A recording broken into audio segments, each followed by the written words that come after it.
Hello everyone, আসসালামু আলাইকুম। কেমন আছেন সবাই? আই হোপ সবাই অনেক বেশি ভালো আছেন। আলহামদুলিল্লাহ আমিও আমার পরিবার পরিজন নিয়ে ভালো আছি। এই তো প্রতিদিনের মতো আবার একটি নতুন লাইফস্টাইল ব্লগ নিয়ে এসেছি আপনাদের মাঝে। আশা করি আজকের ব্লগটি আপনাদের অনেক বেশি ভালো লাগবে। আজকের ব্লগটি আমি সকালবেলা থেকে শুরু করেছি। আর এখানে সকালে নাস্তা আজকে পরোটা করে নিয়েছি। প্রায় অনেক দিন হয়ে গিয়েছে আমার বাসায় কিন্তু কোনো প্রকার পরোটা তৈরি করা হচ্ছে না। যার কারণে ছেলে আবদার করেছিল যে পরোটা খাবে। তো অফ ক্যামেরাতে পরোটাগুলো আর কি বেলে নিয়েছি। তো আর এখন এক একটা করে আর কি ছেঁকে নেব। আর পরোটার ক্ষেত্রে আমার কি হয়, একটু যদি পরোটাটা একটু কড়া করে ভাজা হয়, মচমচা টাইপের, খেতে কিন্তু দুধ চা দিয়ে অনেক বেশি ভালো লাগে। আমার এটা অনেক বেশি পছন্দের একটা খাবার। আর আমি সবসময় পরোটা দিয়ে দুধ চা দিয়ে খেতে অনেক বেশি পছন্দ করি। তা আমি আমার পছন্দ অনুযায়ী আর কি এখানে পরোটাগুলো ভেজে নিচ্ছি। তো ভিডিওর এই পর্যায়ে এসে যে সকল প্রিয় মিষ্টি আপুরা আমার ভিডিওটি দেখছেন, প্লিজ ভিডিওটিতে একটি লাইক দিয়ে অবশ্যই কন্টিনিউ করবেন। আর যারা অলরেডি এই কাজটি করে দিয়েছেন তাদেরকে জানাই অসংখ্য ধন্যবাদ। আর যারা আজকে আমার চ্যানেলে নতুন জয়েন হয়েছেন, আমার ভিডিওর কোনো অংশ যদি আপনাদের এতটুকু ভালো লেগে থাকে, প্লিজ চ্যানেলটি সাবস্ক্রাইব করে পাশেই থেকে যাবেন। পাশে থাকা বেল বাটনের অল অপশনটি প্রেস করে দেবেন, যাতে করে আমি কোনো নতুন ভিডিও ছাড়ার সাথে সাথে আপনাদের কাছে নোটিফিকেশন চলে যায়। আপনারা আপনাদের সময় সুযোগ করে দেখে নিতে পারবেন। আসলে আমি প্রতিনিয়ত চেষ্টা করি যে মানে সকল আপুদের সাপোর্ট করার জন্য। আর আমার চ্যানেলে যারা মানে সাপোর্ট করে আমাকে, মানে এখনও আপনাদের চ্যানেলে পাননি, প্লিজ আজকে কমেন্ট করে যাবেন। কারণ আসলে এতজনের মধ্যে আসলে মানে কে নতুন তাকে খুঁজে পাওয়াটা অনেক বেশি কষ্টসাধ্য হয়ে যায়। তাই বলছি, আমি যদি আপনাদের পরিবারে না যেয়ে থাকি তাহলে আজকে কমেন্ট করে যাবেন। তো যাই হোক, এখানে কিন্তু পরোটা ছেঁকে নিয়েছি। তো পরোটা ছাকার পরে কিন্তু অফ ক্যামেরাতে আজকে দুধ চা দিয়ে পরোটা খেয়ে নিয়েছি। তারপরে দেখলাম যে গুঁড়ো দুধটা আর কি জারের মধ্যে শেষ হয়ে গিয়েছে। তো এখানে আর কি দুধটা রিফিল করে নিচ্ছিলাম। তারপরে চলে এসেছি আর কি কিচেনটাকে পরিষ্কার করার জন্য। আসলে প্রতিনিয়ত আমাদের গৃহিণীদের কিন্তু প্রতিনিয়ত একই রকম সংসারের কাজ করতে হয়। হয়তো মানে পরিষ্কার পরিচ্ছন্ন করা, গোছানো গাছানোর একটা ব্যাপার থাকে। সবসময় দেখা গিয়েছে যে প্রতিদিনই একই টাইপের কাজ আমাদের করতেই হয়। দেখা গিয়েছে বিছানা গোছানো, কাপড় গোছানো, কিচেন পরিষ্কার করা, রান্না বান্না, সকালে নাস্তা, বাচ্চাদের দেখাশোনা করা। আসলে সংসার এমন একটা জায়গা, এখানে কিন্তু কাজের কোনো কমতি নেই। আপনি যতই কাজ করেন না কেন, একটার পরে একটা কাজ কিন্তু লেগেই থাকে। আর আমরা কিন্তু গৃহিণীরা ভালোবেসে, ভালো লাগা থেকে, ভালোবাসা থেকেই কিন্তু সংসারের কাজগুলো করে থাকি। তো যাই হোক, একদিক দিয়ে সংসারের কাজ করি আর আপনাদের সাথে আর কি আজকের ভিডিও টাইটেল এবং থাম্বনেল দেখে হয়তো বুঝতে পেরেছেন, নিম্ন মধ্যবিত্ত পরিবারে অল্প কিছু টিপস মানলেই জমাতে পারবেন হাজার হাজার টাকা মাসের শেষে। সেগুলোই আর কি আজকে আপনাদের মাঝে শেয়ার করব। আশা করি আজকের ভিডিওটি আপনাদের অনেক বেশি ভালো লাগবে।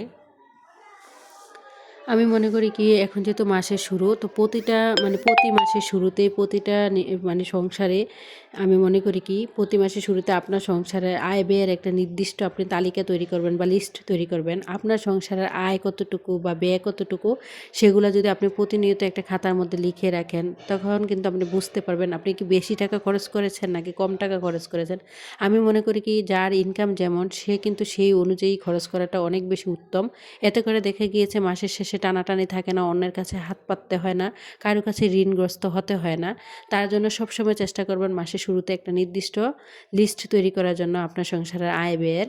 তারপরে আবার দ্বিতীয়ত দেখা গিয়েছে যে আমাদের অনেকের আছে যে বাহিরের খাবারের প্রতি অনেক বেশি মানে নেশা, বা বাহিরের খাবার খেতে অনেক বেশি পছন্দ করি। আমি মনে করি কি, আসলে এই খারাপ একটা নেশা থেকে নিজেকে অবশ্যই দূরে রাখতে হবে। বাহিরে খাবার না কিনে বা বাহির থেকে খাবার অর্ডার করে যদি আপনি না নিয়ে এসে বাসায় যদি নিজে একটু কষ্ট করে হলো রান্না করে খান, এতে করে দেখা গিয়েছে বাহিরে যেই দাম দিয়ে আপনার যেই খাবারটা খেতে হতো, দেখবেন সেই টাকাটা আর লাগবে না। আর ইচ্ছে করলে কিন্তু আপনি সেই টাকাটা মাসের শেষে জমাতে পারেন।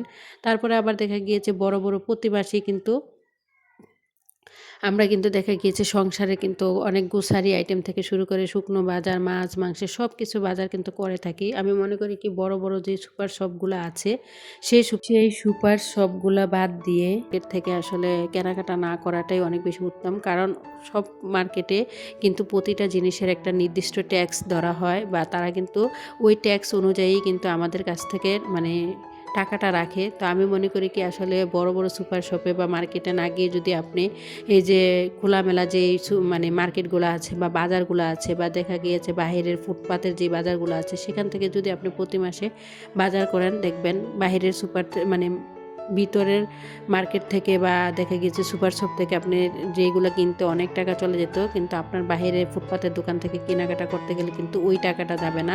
এতে করেও কিন্তু আপনার অনেকটা টাকা পয়সা কিন্তু আসলে সেভ হবে, আর সেই সেভ হওয়া টাকা পয়সা কিন্তু আপনি চাইলে জমাতে পারেন। আসলে এই পৃথিবীতে কিন্তু আমরা সবাই টাকা পয়সা কম বেশি সবাই কিন্তু ইনকাম করি, কিন্তু ইনকাম সবাই করতে পারে, টাকা পয়সা কিন্তু সবাই ধরে রাখতে পারে না।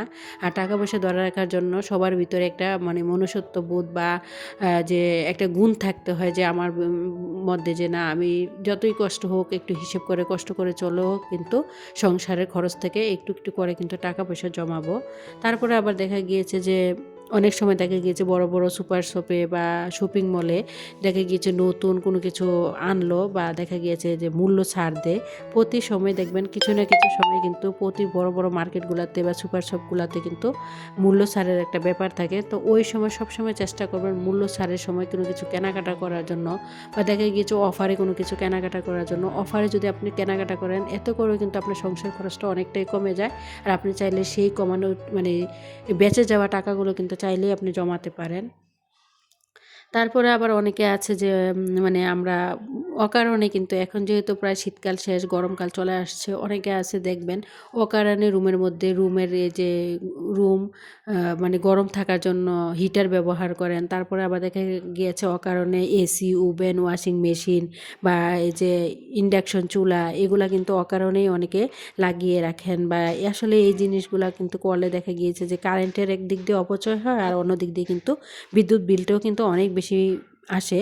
তো আমি মনে করি কি সেদিকে খেয়াল রাখলে অকারণে কিন্তু বিদ্যুৎ বিলও আসবে না, আর এতে করে কিন্তু আপনার দেখা গিয়েছে অনেকটা টাকা পয়সা কিন্তু সেভ হবে। আর আপনি চাইলে কিন্তু সেই সেভিংয়ের টাকাগুলো আপনার প্রতি মাসেই কিন্তু কিছু না কিছু জমাতে পারেন। দেখা গিয়েছে আপনার কারেন্ট বিল প্রতি মাসে আপনার ১,০০০ টাকা আসে, কোনো মাসে যদি ৯৫০ টাকা আসে, তা থেকেও কিন্তু ৫০টা টাকা আপনার সেভিং হয়। একটু কষ্ট করে একটু হিসেব করে বুদ্ধি খাটিয়ে যদি চলেন, অবশ্যই প্রতি মাসে আপনার সংসার খরচ থেকেই আপনি কিন্তু চাইলে প্রতি মাসেই কিন্তু একটু একটু করে মোটা অঙ্কের টাকা পয়সা জমাতে পারেন। তারপরে আবার দেখা গিয়েছে এখন কিন্তু অনলাইনের জগৎ, আর অনলাইনে ঢুকলেই কিন্তু চাকচিক্যময় জিনিস আমাদের নজর কেড়ে নেয়। আর আমরা কিন্তু অনলাইনে কেনাকাটা অনেকে আছি অনলাইনে কেনাকাটা করতে অনেক বেশি পছন্দ করি, কিন্তু দেখবেন অনলাইনে যখনই স্ক্রল করেন না কেন তখনই কিন্তু অনেক সুন্দর সুন্দর ঘর সাজানোর জিনিস বা ড্রেস বা দেখা গিয়েছে বা খাবারের জিনিস কিন্তু আপনার চোখের সামনে চলেই আসে। তো আমি মনে করি কি আমাদেরকে সেই নজর থেকে আমাদেরকে হেফাজতে রাখতে হবে। মানে কোনো কিছু আসলে ভালো লেগেছে বলেই যে কোনো কিছু মানে কিনে ফেলতে হবে তা কিন্তু নয়। সেখান থেকেও কিন্তু আমাদের নিজেদেরকে নিজেরা যদি একটু দূরে রাখি যে আমার এটা প্রয়োজন নেই তারপরেও আমি কেন নেব? শুধু প্রয়োজনের তাগিদে যে আমার বাসায় এই জিনিসটা নাই, আমার প্রয়োজন। শুধুমাত্র প্রয়োজনের তাগিদ ছাড়া যদি কোনো কিছু কেনাকাটা করেন, এটাও কিন্তু একটা অপচয়। তা আমি মনে করি কি অতিরিক্ত কোনো কিছুই ভালো না। অতিরিক্ত কোনো কিছু আমাদের জন্য কিন্তু ভালো দিক বয়ে আনে না, অথচ খারাপ দিক বয়ে আনে। তো সবসময় চেষ্টা করবেন অনলাইনের মানে চাকচিক্যময় জগৎ থেকে নিজেকে হেফাজতে রাখার জন্য বা দূরে রাখার জন্য। তারপরে আবার অনেকে আছে দেখবেন কোনো কিছু দেখলেই কেনাকাটা করতে ইচ্ছে করে বা দেখা গিয়েছে কেনার লোভ জাগে যে আমার একটা জিনিস পছন্দ হয়েছে আমি নিয়ে নিলাম, কোনো দিক চিন্তা ভাবনা না করে। আসলে এটা করা যাবে না। কোনো কিছু ভালো লাগলেই যে আমাদেরকে কিনে ফেলতে হবে তা কিন্তু না। নিজেকে কিন্তু সেগুলা থেকেও নিজেকে কন্ট্রোল রাখতে হবে, নিজের নজরকে কন্ট্রোল রাখতে হবে। যে এই টিপসগুলোর কথা বললাম, এই টিপসগুলো যদি আপনি ফলো করে চলেন, অবশ্যই দেখবেন মাস শেষে আপনারা চাইলে কিন্তু হাজার হাজার টাকা পয়সা জমাতে পারেন।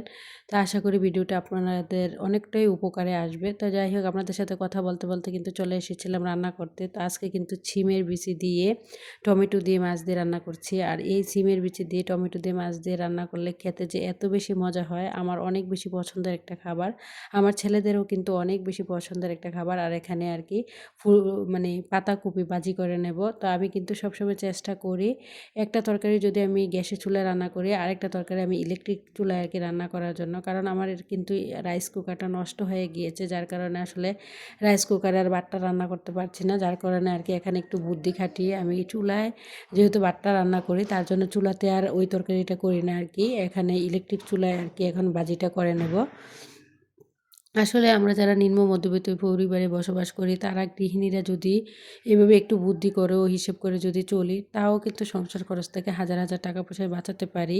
দেখেন, আমি যদি এখানে গ্যাসের চুলায় যদি এখন এই ভাজিটা করতে যেতাম, যেহেতু গ্যাসের চুলায় ভাত রান্না করেছি আর সিমের বিচি দিয়ে মাছ রান্না করেছি, কিন্তু এখন যদি পাতাকপি ভাজিটাও করতে চাই, অনেকটা গ্যাস কিন্তু আমার চলে যাবে। তো যার কারণে দেখা গিয়েছে আমরা গৃহিণীরা যদি রান্নার ক্ষেত্রেও একটু যদি বুদ্ধি খাটাই, তাহলে দেখবেন দেখা গিয়েছে গ্যাস খরচ থেকেও কিন্তু আপনারা চাইলে হাজার হাজার টাকা পয়সা কিন্তু মাসের শেষে জমাতে পারেন। একটা গ্যাস অনেকের কাছে 2 থেকে 3 মাস চলে যায়, আবার কেউ আছে দেখা গিয়েছে মাসে একটা গ্যাস লাগে। যদি একটু হিসেব করে দেখা গিয়েছে ইলেকট্রিক চুলায় বা দেখা গিয়েছে যে ইলেকট্রিক কেটলি, বিভিন্ন উপায়ে রাইস কুকার, প্রেসার কুকার এগুলো ব্যবহার করার কারণেও কিন্তু গ্যাস খরচটা অনেকটাই কম হয়।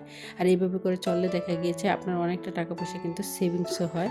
তো যাই হোক, তারপরে চলে এসেছে আর কি রান্নাবান্না শেষ করে। এখানে অনেকগুলো ধনেপাতা নিয়ে এসেছিলাম বাজার থেকে। তো এই ধনেপাতা এখন কিন্তু অনেক সস্তায় পাওয়া যাচ্ছে, যার কারণে ভাবলাম পাতাগুলো যেহেতু নষ্ট হয়ে যাবে, কিছুটা পাতা আমি ফ্রোজেন করে রেখে দিই। তো এখানে আর কি কিছুটা পাতা আমি ফ্রোজেন করে রেখে দিয়েছি।